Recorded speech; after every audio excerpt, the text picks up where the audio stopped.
And welcome back to the booth here at Pro Tour Shadows over Innistrad. That's Ian Duke, and I am Marshall Sutcliffe. We're ready for round number 10. We've got Patrick Dickmann and Braun-Duin sitting and waiting down in the feature match area. Let's head on down.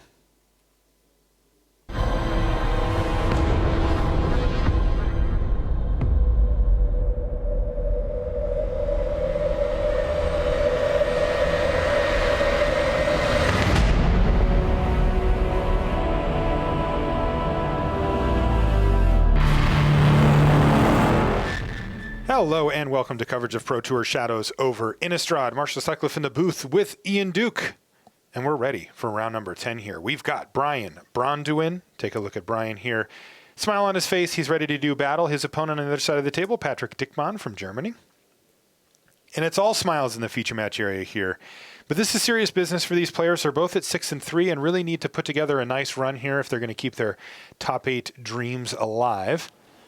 And we've got a heck of a matchup here, at least from what we can see from their hands. Take a look at Brian Bronduin's. He's got 2 Mindwrack Demons in hand. Is that possible? Yowzers. That's a nice one. But now, this is really interesting here, Ian. So a Thing in the Ice has hit the battlefield for Patrick Dickmann, and we're going to get used to that because he's actually got 3 copies of that card in his list. 3? Yeah, Thing in the Ices? I did not misspeak. I'm double checking the. Holy smokes! I'm double checking the deck list here, just because that is such an unbelievable number for a powerful rare like that. But I'm going to look here, 3 Thing in the Ice. So yeah, we're going to see turn 2 Thing in the Ice pretty consistently here from Patrick. Tap this, get a clue, remove a counter, and your turn. Looks like he's going to press for answers to keep a Sanguinary Mage tapped down, get himself a clue, and critically remove a counter from Thing in the Ice. Yeah, let's take a peek at Patrick's hand if we can. Okay. So he's blue-red. And this gives you a little sense of what his deck is all about. He's also got Rise from the Tides there, so he's very much in this blue-red spells archetype. An Aberrant Researcher may come down this turn. Also fits just great in this theme. This looks like an exemplary version of this deck. Now, what did the Mindwrack Demon that Brian Bronduin played last turn mill away? Oh, looks like we just cut away. But I did see at least a couple of mountains in there. There's a Fiery Temper as well. And then one card I can't quite make out. And we've got our spotters on the floor going to help us keep track of whether players reach Delirium or not. Right, and we'll know when they have. So they haven't. It's an Insolent Neonate. So he is 3/4 of the way to Delirium. And that's going to be a big deal here, because Mindwrack Demon can pile on a ton of damage on you. Maybe we could take a look at Mindwrack Demon. Response to this trigger. Since it is a card you don't see pop up too often. I'll split that. So check out something in Dickmann's hand here, Marshall. Well, first let's take a look at Mindwrack Demon. So this is a powerful, rare, or sorry, mythic black flying creature, 4/5 flying trample. Oh, we have a word for that. Remember we? Oh, a flample. Yes, excuse me. Yes, term, right. And when it enters the battlefield, it mills you for 4 cards. But then the flip side is you lose 4 life each turn unless you've achieved Delirium. Yeah, which, by the way, Brian Bronduin has achieved Delirium thanks to the explosive apparatus there. So once you hit the level where this is just a 4-mana, 4/5 flying, flample demon, that's just great, right? Like, it's absolutely fantastic. And in fact, it comes with an upside, right, of helping you get to Delirium if that's what you're trying to do. And not only for itself, but also for other Delirium cards. He said, sacrifice a clue, tap 2 lands, moved to put it to the side, and said, no, wait, it was still in my hand, though. Like, I put it here and put it back. Okay, sure. I will check with my colleague who is matching the watch if he knows about the timing. And Okay. So sounds like a little bit of a dispute here, a judge call over whether Patrick had committed to sacrificing this clue or not. It looked like he was moving towards sacrificing this clue, and he said, I'm going to sacrifice it, but reconsidered midway. So the player's just clarifying, is it acceptable for him to take it back? And yeah, it's always interesting, because we have, Patrick speaks really great English, but, he is German. English is not his primary language, and so it's always good to make sure that when we get the judges in there that we can let's listen in. Okay. That's fine. I won't go. Thank you. So it looks like Patrick was able to reconsider and sort of move backwards. Okay, so he's still got the clue token. He's just going to play a land and pass the turn back to Brian Bronduin. So let's take a peek at Go to combat. Brian Bronduin's hand here. Go, their turn. Looks like a second copy. Yeah, second copy of Mindwrack Demon we saw in his opening hand. That there, is so. absurd. Yeah, I mean, It's non-legendary also, so So the you get a beats Okay. are going to be very real here. And there it is, Mindwrack Demon number 2 for Brian Bronduin, and it's resolving. Oh, this cannot be good news. and then note there's For also a Dickman. Macabre Waltz in his hand too. So even if this initial wave of Mindwrack Demons can be dealt with, there's more on the way. However, Wow, this is crazy. Patrick Dickmann has just played 2 spells targeting his Thing in the Ice, Rise from the Tides. and he's going to play Rise from the Tides now, Yep. and he's going to get Thing in the Ice to transform here. and note the way that this works is he casts Rise from the Tides, and then the trigger goes on the stack for the Thing in the Ice. So the Thing in the Ice actually transforms into Awoken Horror before those zombie tokens enter the battlefield, which is crucial because otherwise the Awoken Horror would bounce those back to Patrick Dickmann's hand, and since they're tokens, they'd just go away. Yeah. But the way the timing works, he does end up with those 3 zombie tokens, and that is one way to take care of a pair of Mindwrack Demons. That is absurd. What a crazy turn. 2 Mindwrack Demons, and they've just been nullified. Awoken Horror also, it should be noted for those that haven't played with these type of cards yet, it's a 7/8, and since it doesn't ever leave the battlefield from transformation, it can attack right now. Yeah. And one really interesting thing, we didn't get to see it this game, but we almost did, is that Patrick had in his hand a Rush of Adrenaline and an Uncaged Fury. So he would be able to, if he can use those cards to transform the Awoken Horror, he can actually attack with it in the same turn for 20 points of damage. Which he actually was able to do, except for that in order to sequence his mana, he did it on Brian Bronduin's turn. They were Right. targeting the Thing in the Ice, though. So only That's because insane. of the immense pressure of back-to-back Mindwrack Demons was he able to was Brian Bronduin able to stop Patrick Dickman from taking that line of play? He was going to attack for 20 if left unchecked there. Yeah, in the same turn that he's also bouncing all of the creatures, right? So like automatically goes unblocked, and even if it didn't, it'd have trample as well. So really powerful combinations here possible from Patrick Dickmann's deck.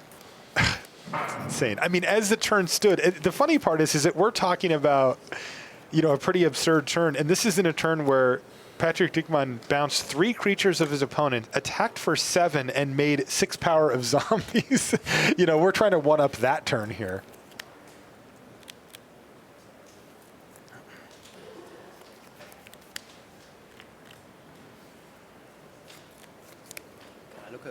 Take a look at your graveyard while you And this is Patrick Dickmann saying, hey, do you mind if I look at your graveyard? And the reason for that is, well, A, he probably feels like he's getting close to winning, and B, that's a lot of information. Remember, that's 3 triggers. There's, 15 cards in the graveyard there that Patrick Dickmann gets to know about going into games 2 and if there's a game 3. You have 2 cards. 2 cards. BBD's not done yet, though. He replays the Demon. He's got a Sanguinary Mage that can chump block. He does have Dickmann down to 10. Okay. He's going to play Neglected Heirloom. Put the Sanguinary Mage. On one of our back tables as well, quick update, Yuya Watanabe. He's up a game over Emmanuel Gershenson, Barn so Duelist. keep an eye on these as they go. I can tell you we've got John Finkele versus Dan Lanthier as well. And Katsuhiro Mori and Brad Nelson are fighting. We'll be checking in. Thank you.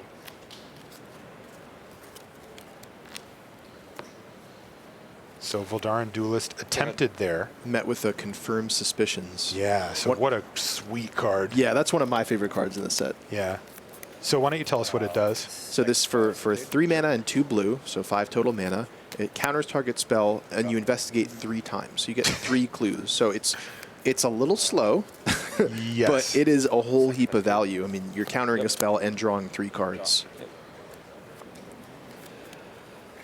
It also looked like Brian Bronduin may have had lethal damage up had that not been interfered with, right? 4, 7, 8, 9.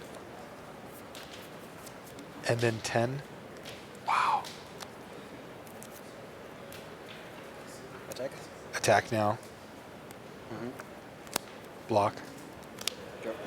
Thing in the ice. Number 2 for Patrick Dickmann. Wow, Patrick, this has been an insane game from him. This is just... Oh, okay. Like, BBD has played 2 Mindwrack Demons. He's played another one again, and he just put up a potentially lethal attack that was thwarted once again by Dickman, who's just hammering away with this Awoken Horror.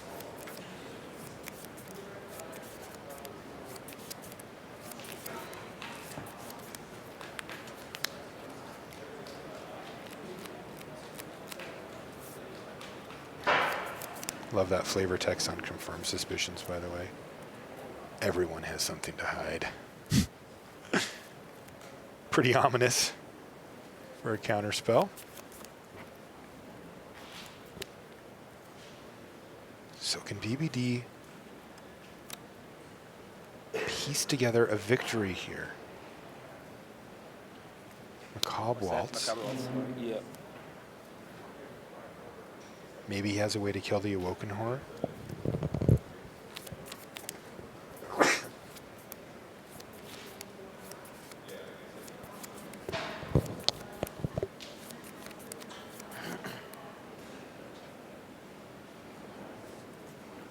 Let's target these 2.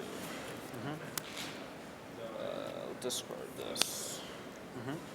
Okay, Incorrigible Youth was what he's discarding here, so he gets to play that with Madness. Put this. Equip. Play an Insolent Neonate. And He's lining up attacks here. yeah, one of the creatures that BBD brought back is that Voldaren Duelist. So Patrick Dickman really has to respect that. But looks like Dickman had the Gone Missing.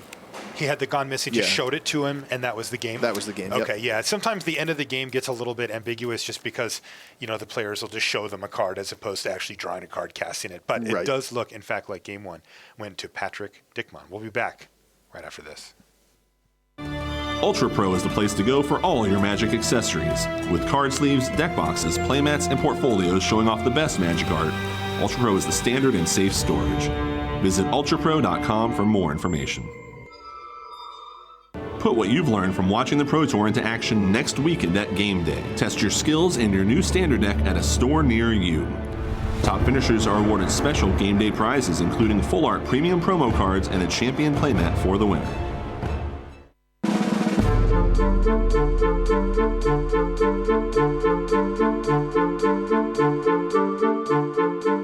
Magic is kind of the only thing in my life that I ever wanted to be good at, that I ever dedicated my time to, and I just haven't really stopped. The one thing I guess I would say to people is, my son never loses. He's relentless. He's relentless. I would want to have a legacy. I was the first female to top 8 a Pro Tour. It was like a huge moment in Magic history. And I want to be remembered as that person, and I want other females to be inspired to play or do as well as I did. Yeah, and I still love playing Magic, and for me, it's like the Hall of Fame is so close. I feel like, one more good Pro Tour finish even could get me back on the ballot, maybe get me in the Hall of Fame.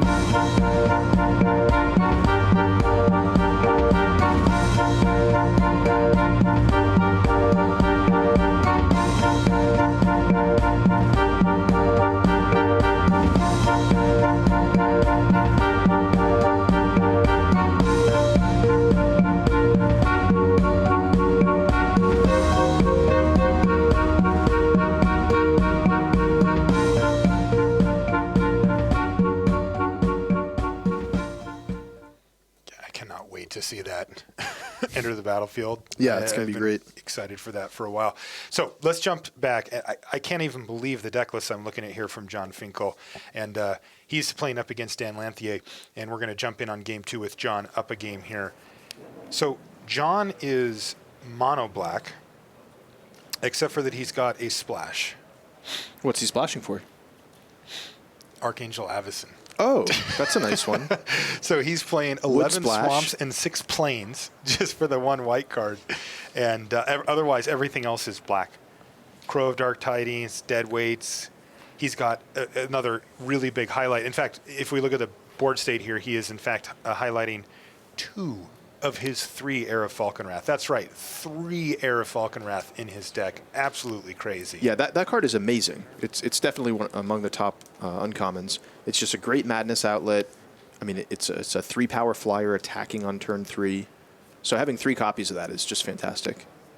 And looks like John is taking the opportunity to madness out a Twins of Mauer Estate at the end of the turn. Just Indeed. getting value, getting a mana cost reduction, as well as flipping to Heir of the Night. He's got it in his hand. It?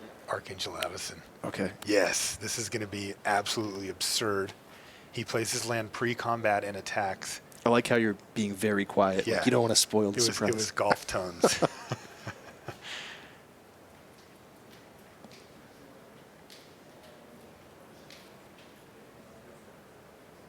Lanthier has to go in the tank here and try to figure out what's going on. Yeah, we saw a little bit of Dan's deck in a look-in last round. He looks to be sort of the classic blue-white flyers spirits deck. We call this deck a spirits deck just after the 5 tribes or creature types of Innistrad, but it doesn't have that many synergies that are spirit-related. It's mostly just sort of a tempo flyers deck, right? Yes, that's right. It looks like the blocks are going to be Silent Observer plus Spirit, and then he's going to go for a trade here, and this is going to get absolutely gross. He's going to go ahead and transform, and now here comes Archangel Avacyn. We've seen a lot of this in Standard, but in Limited, this is just unfair. Forgotten Creation is going to die, as well as a Spirit token, and in that exchange, Finkele loses nothing. Passes the turn back to Dan Lanthier. How is he supposed to beat an Archangel Avacyn? He is going to have his hands full for sure.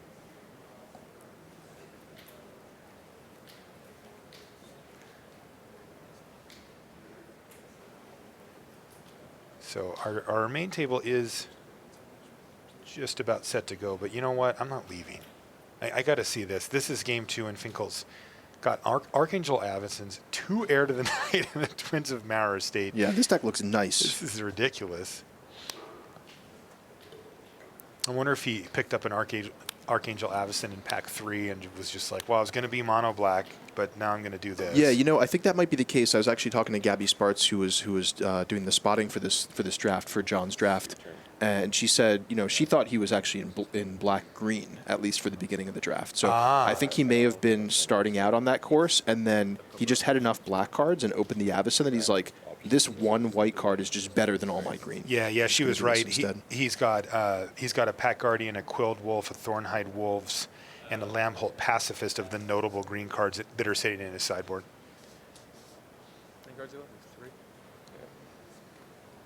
So, Vessel of Ephemera there for Lanthier. Passes the turn back to John.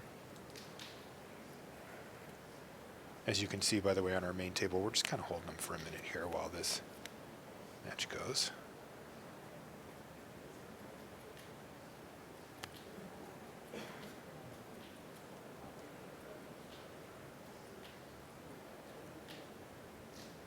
John has a Stromkirk Mentor in his hand. He could play it pre-combat to get one of his vampires a little bit bigger.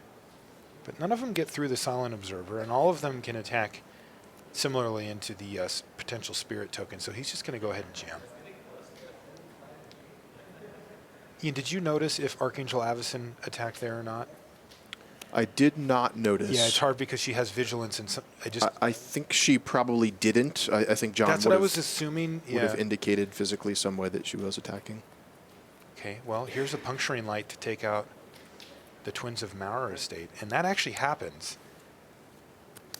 And this is going to get interesting because now a non-angel creature has died, and that means that Avacyn is going to transform and take down both Heir to the Nights. Yeah.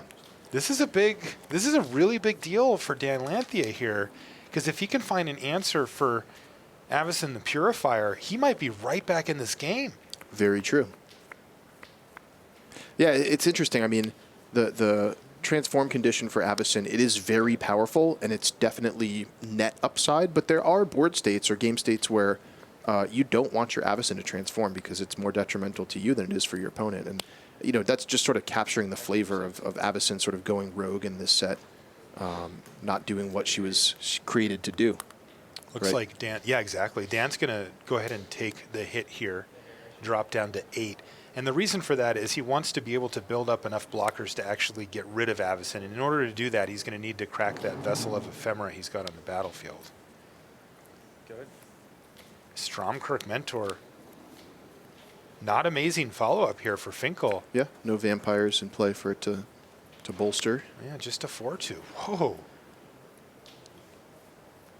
So Dan down to 8 life, but he does have a stream of 1/1 flying spirit tokens that can keep blocking that Avacyn. So, I mean, he has enough to quintuple block here as well, right? 2, 3, 4, yeah, 5, that's 6, an 7. option. It's somewhat of a dangerous option.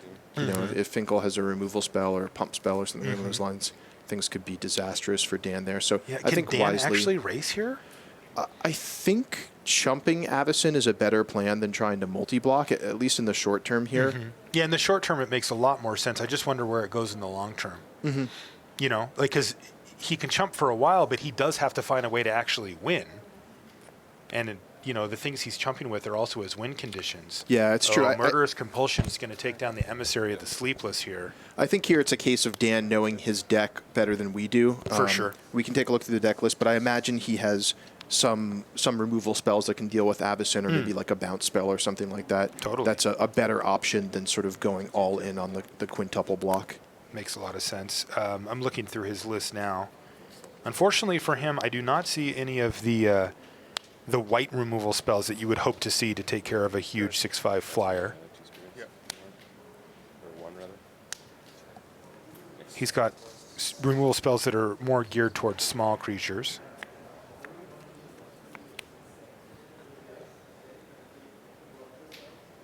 Yeah, I mean, he's got 2 sleep paralysis. He has 2 sleep paralysis. And a press for answers. So Yeah, those are probably the cards that he's looking towards. Yeah, the sleep paralysis is going to be his #1 out here. Interestingly, also, Dan Lanthier has 2 Forgotten Creation. We saw one of those, but he's actually got 2 copies of that. If he could find one of those, he's got 3 lands in hand. And he's going to play one out, interestingly. And, you know, having extra lands in hand might, if he could find that other Forgotten Creation, could dig him to a sleep paralysis pretty quickly.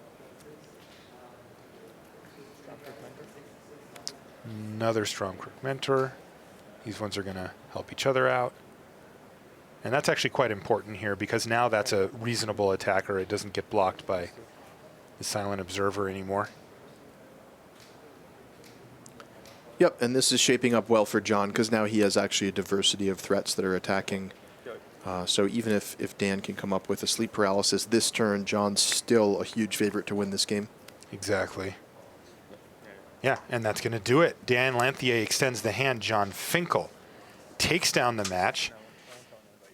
Looked like it got a little sketchy there, but he was able to pull out the win with the help of Archangel Avacyn, even though she mowed down a couple of his pretty good cards in the process. She'll do that. John's 9-1 after that win. Yeah, that's exciting. And his deck looks like it could be the 3-0 deck at the table. Absolutely. Okay, so let's go back to our main match where we pick things up.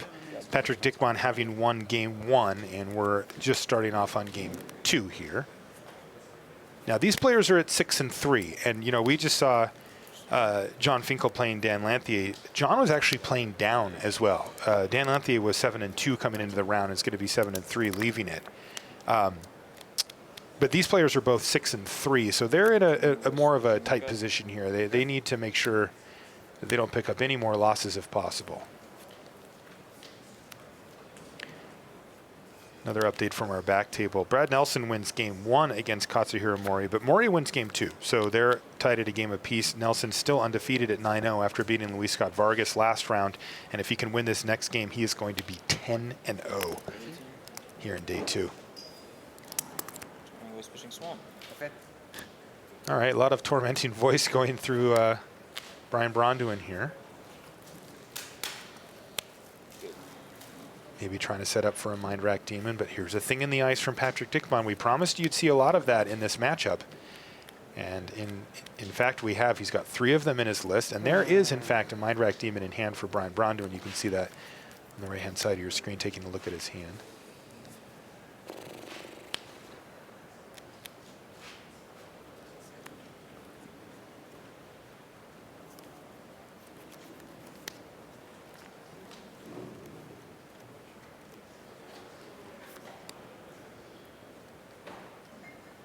pair of fiery tempers in hand as well. Interesting. Press for answers is really just a way for Patrick Dickmann to get a counter off of the thing in the ice and maybe get a card. Interestingly, BBD's deciding if you'd like to sacrifice his Neonate right here to prevent the clue. Ah, I see.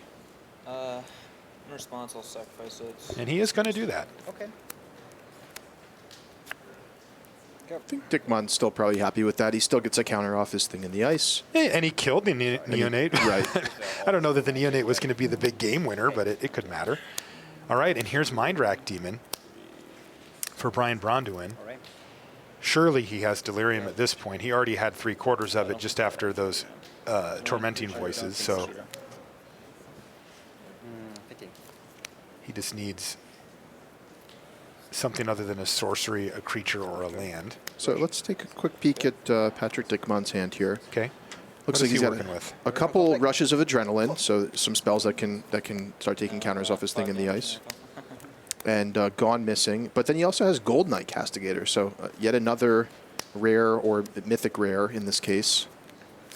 So both these decks looking just chock full of powerful cards. So there's the Gold Knight Castigator. Risky business here, but it could do a ton of damage.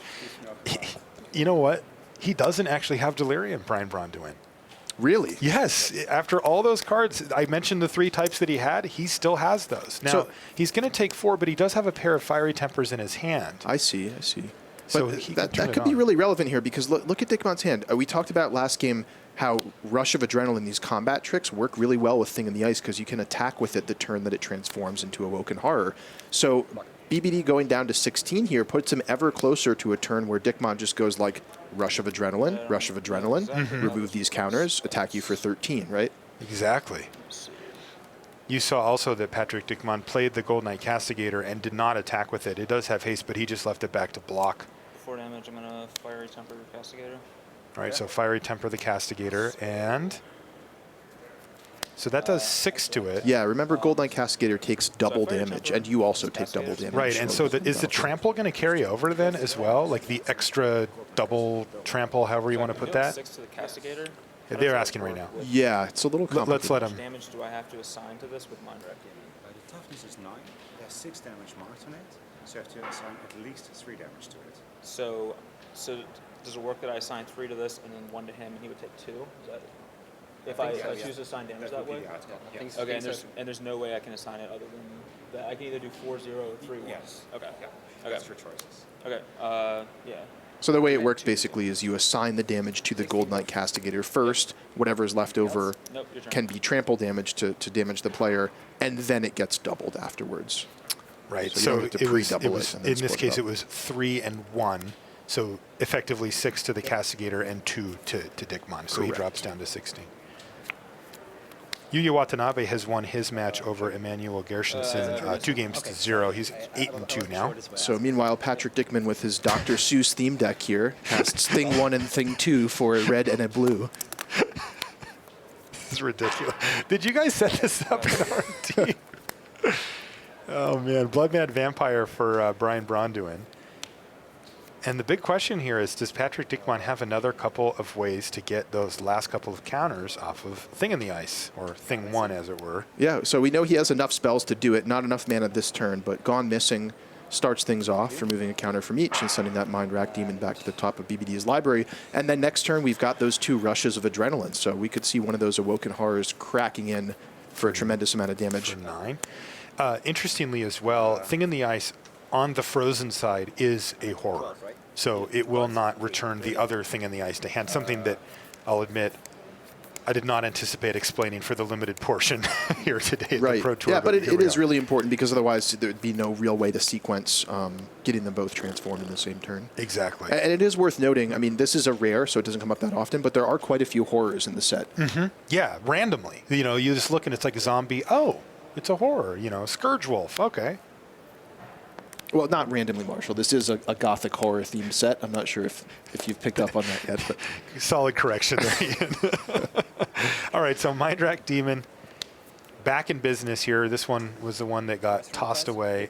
And is that Rise from the Tides? It is. And again, this is the same combination, the same timing sequencing we saw in game 1. So Patrick will end up with some number of zombie tokens here. We'll get the count on those for you in just a second. Looks like 4. Three? 3 of them. Those are tapped, They of course. do enter tapped, yeah. Yep, so we'll have that fixed. In the meantime, though, bang, drop you down to 9. And it feels like with the rush of adrenaline in hand for Dickman, it's going to be very difficult for Brian Bronduin to recover from this. I think in the ice, so powerful if you can build around it.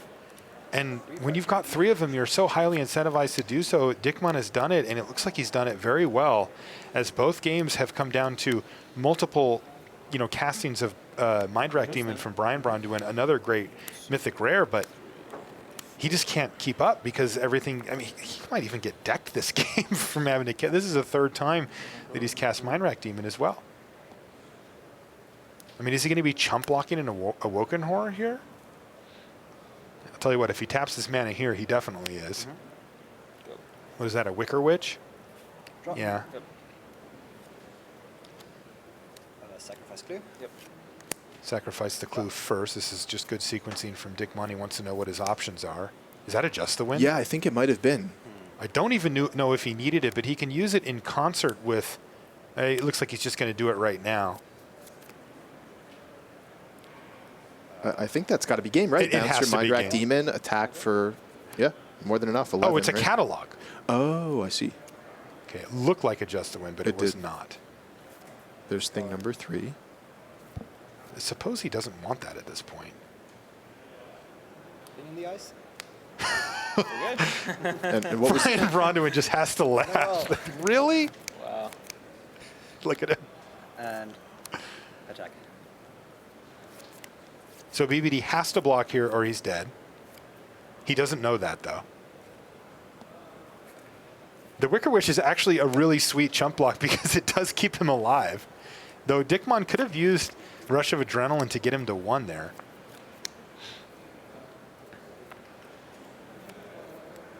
Patrick decided not to. You see the look on BBD's face when he discarded the 3rd thing in the ice.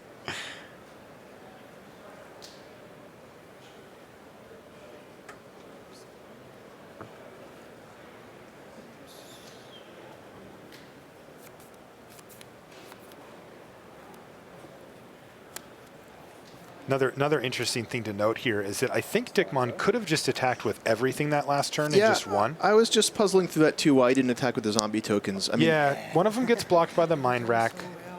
The thing in the ice gets chump blocked, and then he just uses Rush of Adrenaline, and that's lethal. Yeah, or the Mindwrack Demon chumps the Awoken Horror and Wicker Witch trades with a zombie, which wouldn't be lethal that turn, but you're still super happy if the Mindwrack Demon chumps your Awoken Horror. Yeah, right? I think it was just a misstep from Dickman. Remember, BBD was completely tapped out, so he had perfect information, but he's probably realized it now. But it's also just one of those cases where, like, when you're so far ahead, like, I mean, Dickman's, he's in a great shape this game, right? Yeah. And sometimes it's really hard to optimize when you're really far ahead because you're just thinking, like, I've got this, I just need to not do something stupid.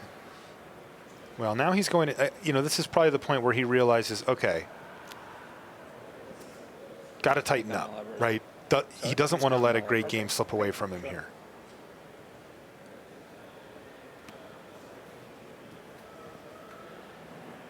I'm at 12, right? Yeah. Okay. Attack. He's just going to attack with these 2 creatures here, leaving 1 zombie back.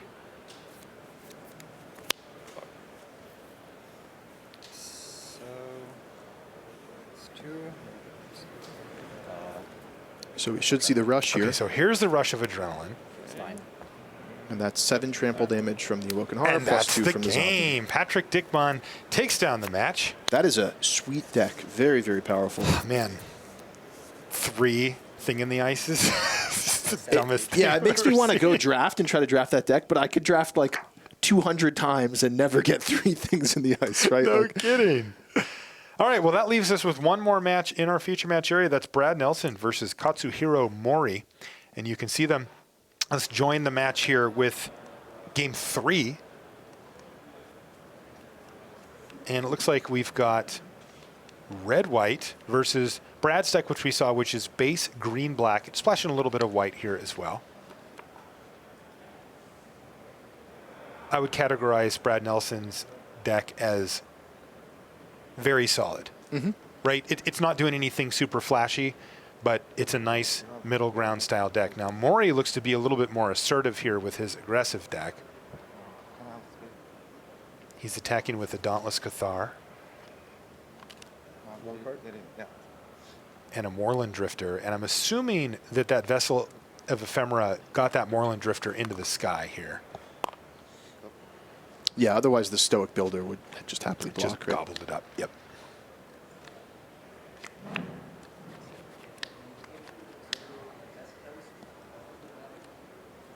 So Brad's sitting on a still pretty healthy life total. I imagine he gained some life off of the Near Heath Chaplain, right? Yeah, I see one in his graveyard. That's also the 2/1/1 Flying Spirits. That's where those came from. Kind of piecing together this game retroactively here. A lot of mana available for Nelson. You can see there's a Throttle in his graveyard as well. Stoic Builder. Looking like it wants to get into the red zone.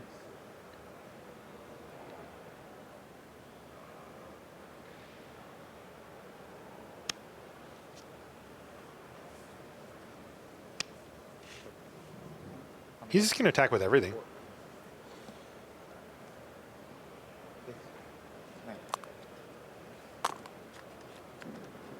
Looks like Mori's happy to take it. He doesn't want to trade off any of his spirits. So Mori's going to drop down to 9, and Brad just passes the turn back. He's got 4 cards in hand. Maybe we can take a look at what's in his hand. Maybe, oh, they're still populating it.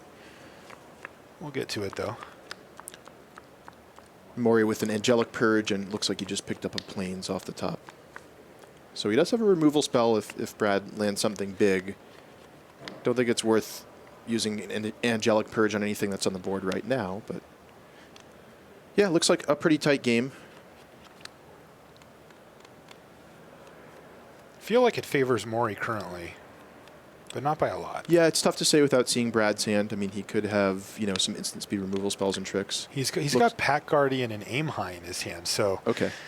Take back what I said. I like that Pack Guardian. He's also got a pair of Swamps, so he can make the 2/2 wolf friend, as it were. So, yeah, this looks actually pretty good for Nelson. Yeah, and then there's also Aim High to take out the Moorland Drifter or something, if need be.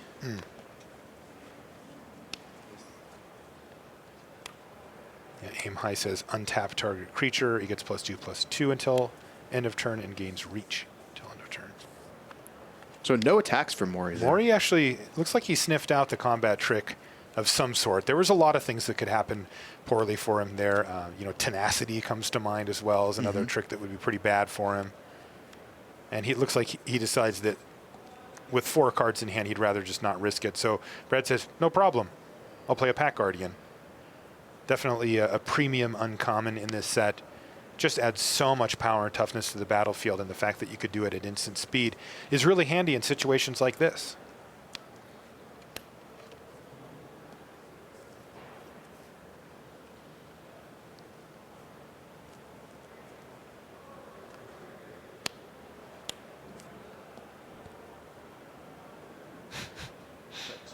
I just...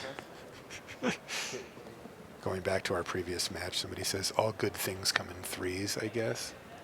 That's pretty bad. All right, looks like everybody but the Pack Guardian's going to hit the red zone here for Brad Nelson. Doesn't seem interested in trading it off for the Dauntless Cathar.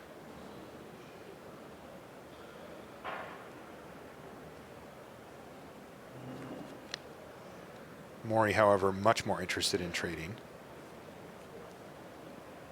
than he was last turn. Wonder if we'll see Aim High on the Spirit token that's being blocked by Moorland Drifter. It's an interesting decision for Nelson because he'd love to keep the Spirit token and like if he knew that it would resolve, he'd probably go for it, but it is quite risky here with a bunch of open mana from Mori. What does Mori have, 2 cards in his hand? Yeah, Mori's been low on cards for a while, and you might feel if he has a combat trick, he may have been more aggressive on the previous turn. So yeah, I don't think there's necessarily a lot to fear here. Looks like he's going to go for it. Indeed, Aim High. And in fact, there is nothing to fear here.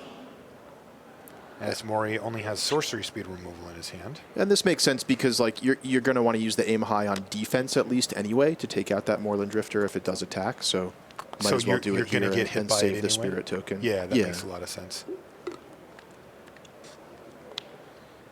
And there's the Angelic Purge to take down the 4/3 there. So things kind of settling into a board state where neither player has a ton going on.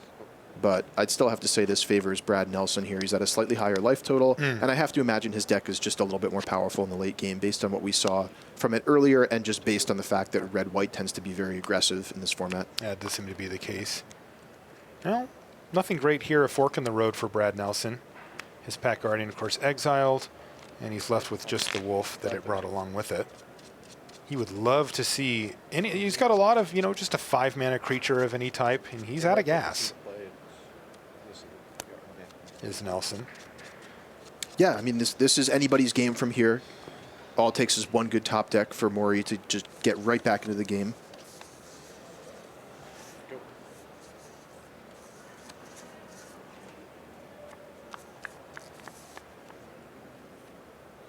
I think you'd normally call that a good top deck, but I don't think it's... Maybe it actually does put Mori ahead here. I think he drew a Fiery Temper. And he may just use it right here in the main phase to take down the wolf. Well, he's looking through his graveyard. Was that Dauntless Cathar still in there? No, he used it last turn. He already used it, so that's not there. So he's just sort of double checking.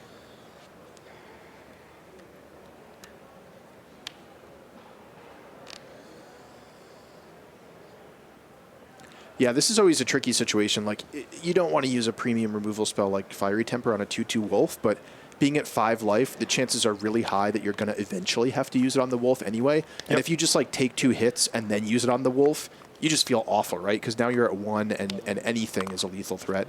Absolutely. Is that a Pyre Hound? Yeah, it's a Pyre Hound for Mori, and Brad Nelson looks like he's running out of gas very quickly. Stoic Builder is not what he wanted to see off the top of his library, and his life total is going to plummet here.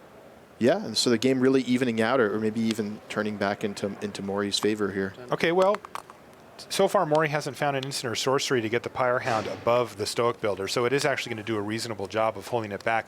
And Brad's only going to take 1 for the turn. Not too terrible, all told. But he still has that pressure on him of needing to find some action. And a Ghoul Caller's Accomplice, actually not that bad here. Yeah, that's quite was nice. that another Fiery Temper off the top for Mori? If it was, that's a big draw here. Right. Can pump the Firehound.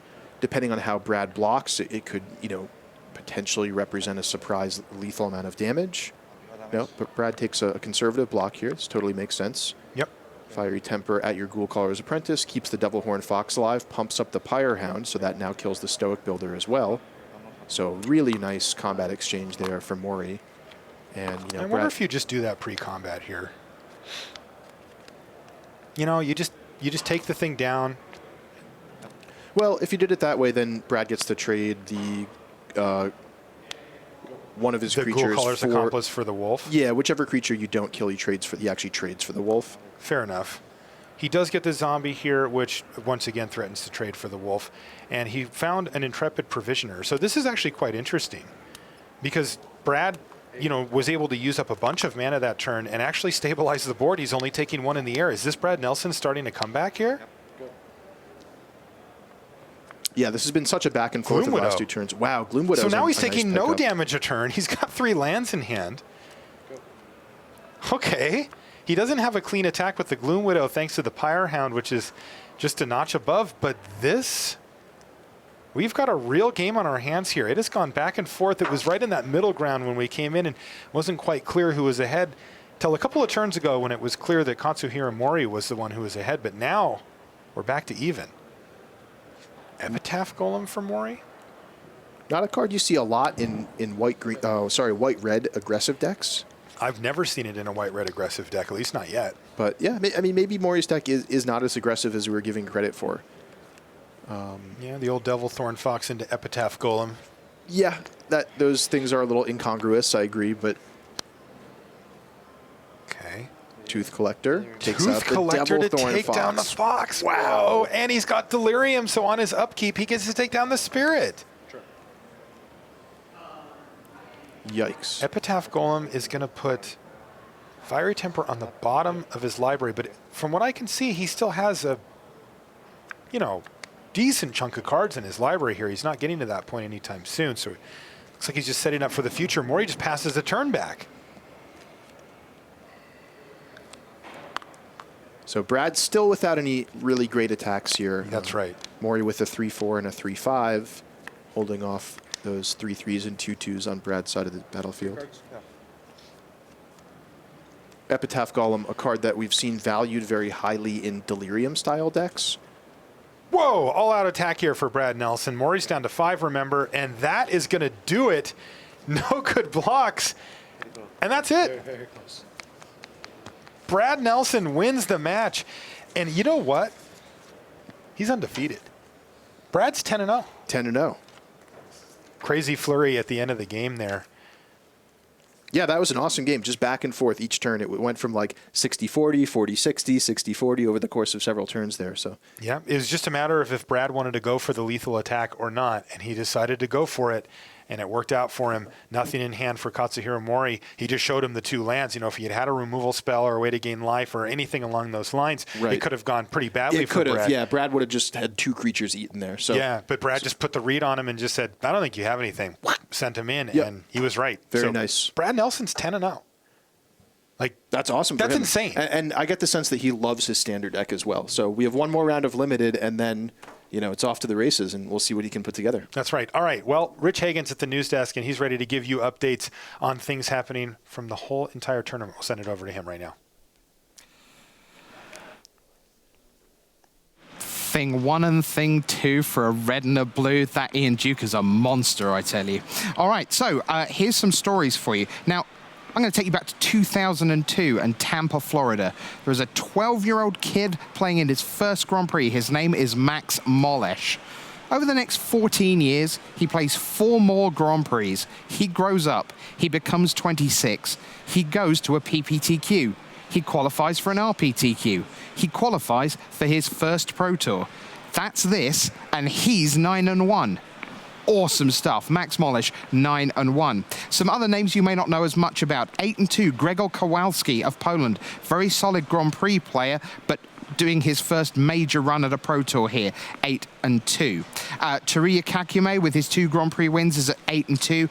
Yuki Matsumoto from Japan, an amazing Grand Prix conversion rate, 75% win rate, 11-5 at Magic Origins was his first Pro Tour. He's back again. He's in the 8-2 bracket. Lots of very big names up at the top of the standings. But what's still going on out on the floor? You see, with time's ticking down, we're almost at time, but somebody will still be playing. And if someone's still playing, that means Brian David Marshall is still watching. BDM, what's going on? All right, Rich Hagon, under 20 seconds left here in the round. And as we walk, I wanted to get an idea of what some of these boards are like, that where these games are going so long. All our feature matches have been going quickly. There you see a Call of the Bloodline. Sanitarium Skeleton has been fueling that for a few turns. Now it's in play.